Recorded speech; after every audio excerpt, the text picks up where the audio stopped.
अस्सलाम वालेकुम दोस्तों, कैसे हैं आप सब लोग। उम्मीद करती हूँ खैर खैरियत से होंगे। दोस्तों जहाँ भी रहें हैप्पी रहें और हेल्दी रहें। तो दोस्तों हमेशा की तरह आज आप लोगों के लिए बहुत ही मज़ेदार सी रेसिपी लेकर आई हूँ। आज यूँ समझ लें कि अगर मैं कहूँ कि मैं लेकर आई हूँ आप लोगों के लिए खून बनाने की फैक्ट्री, तो ये ऐसा कहना बिल्कुल भी गलत नहीं होगा। खून बनाने की फैक्ट्री होती है जो आज मैं आप लोगों के लिए रेसिपी लेकर आई हूँ। रेसिपी कंप्लीट देखिएगा, रेसिपी पसंद आए तो प्लीज़ एक लाइक दीजिएगा। तो चलते हैं रेसिपी की तरफ। बिस्मिल्लाहिर्रहमानिर्रहीम। यहाँ पर देख सकते हैं मैंने एक पैन ले लिया है, उसके अंदर शामिल किया है मैंने हाफ़ केजी मेरे पास है यहाँ पर बीफ का गोश्त। और गोश्त भी देख सकते हैं बहुत ही बेहतरीन क्वालिटी का है, प्योर बछिया का मैंने गोश्त लिया है हड्डी के साथ। आधा किलो गोश्त है, इसको मैंने वॉश कर लिया। अब इसमें मैं शामिल कर रही हूँ 2 बड़े साइज़ की प्याज थी, उसको मैंने रफली कट किया है। और साथ में पानी शामिल कर रही हूँ हस्बे ज़रूरत।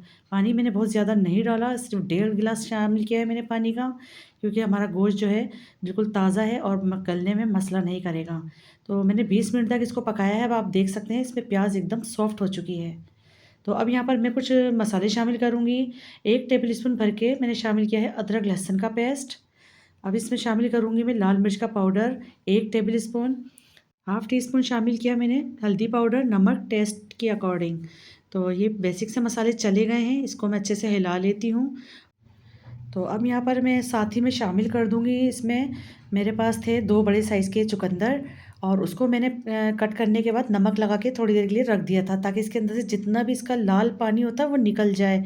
और मैंने फिर इसको वॉश कर लिया अच्छे से। अब मैं इसके अंदर ये शामिल कर देती हूँ। तो देखिए मैंने पतले-पतले स्लाइस में कट किया है।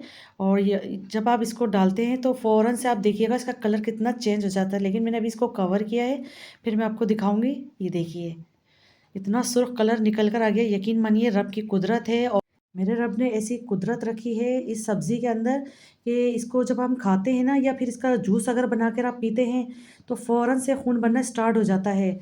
और आपको अगर खुदा ना खास्ता किसी डॉक्टर ने आपको खून की बोतल चढ़ाने को कहा है, तो आप 1 हफ़्ता सिर्फ़ चुकंदर का जूस बनाकर पी लें। यकीन मानिए जब आप इसके आप रिपोर्ट कराएँगे ना, आप दोबारा से अपना टेस्ट कराएँगे, तो आपके खून की कमी बिल्कुल भी नहीं रहेगी आपके अंदर। और डॉक्टर खुद हैरान रह जाएँगे कि आपको तो खून की बोतल का चढ़ाने को कहा था, लेकिन आपके अंदर तो खून की कमी पूरी हो चुकी है। तो इसके अंदर ऐसी ख़ासियत है, खून बनाने की फैक्ट्री कहते हैं इसको। तो अब यहाँ पर देख सकते हैं मैंने इसके अंदर ऑयल भी शामिल कर दिया। और चुकंदर की मिठास को बैलेंस करने के लिए मैंने 1 अदद इसमें शलजम भी शामिल किया है, बड़े टुकड़ों में काट के। तो जब इन दोनों चीज़ों को मिलाकर पकाया जाता है, तो मैं आप लोगों को बता नहीं सकती कि कितना बेहतरीन सा ये सालन बनकर तैयार होता है। बीफ के गोश्त के साथ तो बहुत ही लज़ीज़ बनता है ये सालन। और बस इसके अंदर मैंने तो 1 अदद शलजम का भी इस्तेमाल किया है। और तो आप इसके अंदर जब भी इस तरह से पकाकर शामिल करेंगे दोनों चीज़ों को, तो बहुत लज़ीज़ आपका ये सालन बनेगा। और इतनी ज़ायकेदार ये सब्ज़ी होती है कि जिगर को भी साफ़ करता है शलजम, और रंगत को निखारता है, और ब्लड प्रेशर को नॉर्मल करता है। तो दोनों सब्ज़ियाँ अपनी जगह पे बहुत तासीर रखती हैं, सर्दी के मौसम में ही आती हैं ये दोनों सब्ज़ियाँ। तो मैं तो आप लोगों को यही रिकमेंड करूँगी कि आप इसका सालन ज़रूर बना के खाया करें। तो यहाँ पर मेरी भुनाई कंप्लीट हो गई थी, ऑयल सरफेस पर आ गया था, मैंने इसमें पानी शामिल कर दिया शोरबे के हिसाब से। अब मैं इसको 10 मिनट के लिए कवर करके दम पे रखूँगी, ताकि शलजम और चुकंदर हमारे अच्छे से सॉफ्ट हो जाएँ। तो अब मैं आपको इसकी लुक चेक करा रही हूँ, देखिए बहुत अच्छे से हमारा दम आ चुका है, और ऑयल भी सरफेस पर आ चुका है। और आप सबसे पहले इसका कलर देखिए कितना बेहतरीन सा आया है। अब मैं ऊपर से शामिल कर दूँगी खूब सारा हरा धनिया। तो हरा धनिया आप लास्ट में ज़रूर शामिल कीजिएगा। बड़ी ही लुक वाइज़ ये रेसिपी लगती है जब हम इसके अंदर हरा धनिया शामिल करते हैं। तो सर्दी के मौसम में आप ये सालन बनाकर ज़रूर खाया करें। फूड बनाने की, खून बनाने की फैक्ट्री होती है ये सालन।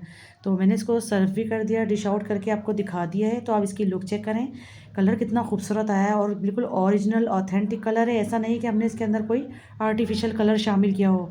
ये चुकंदर का अपना ही बिल्कुल परफेक्ट कलर होता है।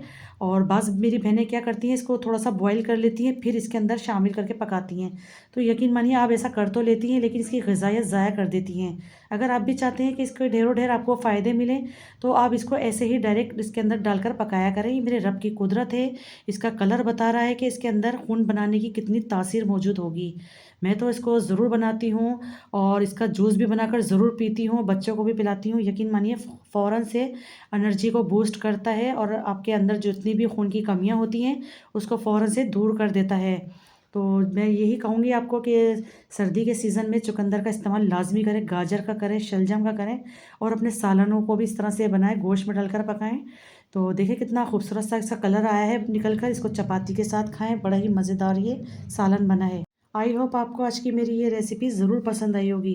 रेसिपी अच्छी लगी है तो प्लीज़ लाइक कर दीजिए, शेयर कर दीजिए। चैनल पर नए हैं तो चैनल को भी ज़रूर सब्सक्राइब करिए। मिलती हूँ इंशाल्लाह ताला एक और नेक्स्ट वीडियो में। जब तक के लिए अल्लाह हाफिज़।